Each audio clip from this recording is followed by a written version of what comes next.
Budapest wasn't a city I planned in detail. I only had one day, not to rush through it, but to feel it. And surprisingly, one day was enough to connect with it. Hi, welcome to Travel Smarter, where we share realistic, thoughtful ways to experience cities without pressure. This video is a simple walk through Budapest in one day. No strict itinerary, just walking, observing, and letting the city unfold. Budapest immediately feels grand.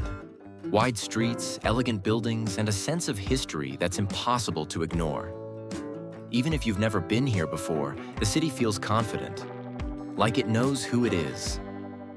I started on the Buda side, walking up toward Castle Hill. The climb itself slows you down.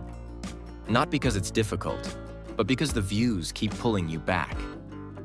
Buda Castle sits quietly above the city, not trying to impress, just watching over it.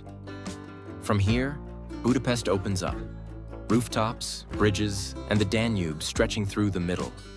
This is one of those places where you naturally stop walking and just stand still. A short walk away, Fisherman's Bastion feels almost unreal.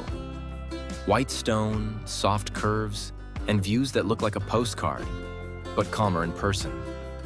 Right next to it, Matthias Church adds color and detail. I didn't go inside. Sometimes just being around a place is enough to appreciate it. Up here, Budapest feels peaceful, almost detached from the busy city below. Budapest feels both historic and alive. Old buildings stand beside modern life without clashing. There's a confidence in the way the city moves. Busy, but not overwhelming. Lively, but not chaotic. On the Pest side, the Hungarian Parliament building stands with quiet confidence. Even from the outside, it feels powerful, detailed, symmetrical, and deeply connected to the country's history. Nearby, the shoes on the Danube Memorial changes the mood completely. It's simple, emotional, and impossible to rush past. This is a moment where walking slows down naturally, out of respect.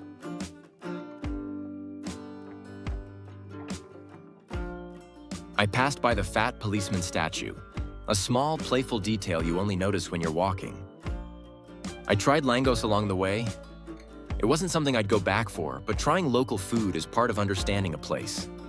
I walked down and crossed the chain bridge on foot. Crossing bridges always feels symbolic, especially in Budapest. The city slowly changes as you move from Buda to Pest. The view behind you, the city ahead, and the river beneath, all moving at their own pace. From there, I continued toward St. Stephen's Basilica. Even from the outside, it feels like a pause point in the city. People stopping, sitting, looking up. The walk led me to Heroes Square, open and monumental. It's one of those places that feels grand without feeling crowded. From there, I wandered into City Park, where the city softens again. Trees, open paths, and people slowing down.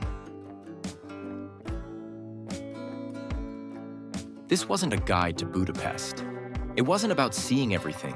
It was simply a walk through streets, views, and moments at my own pace.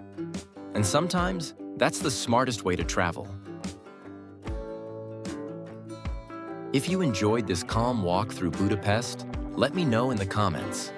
Would you explore a city in one day or prefer to stay longer?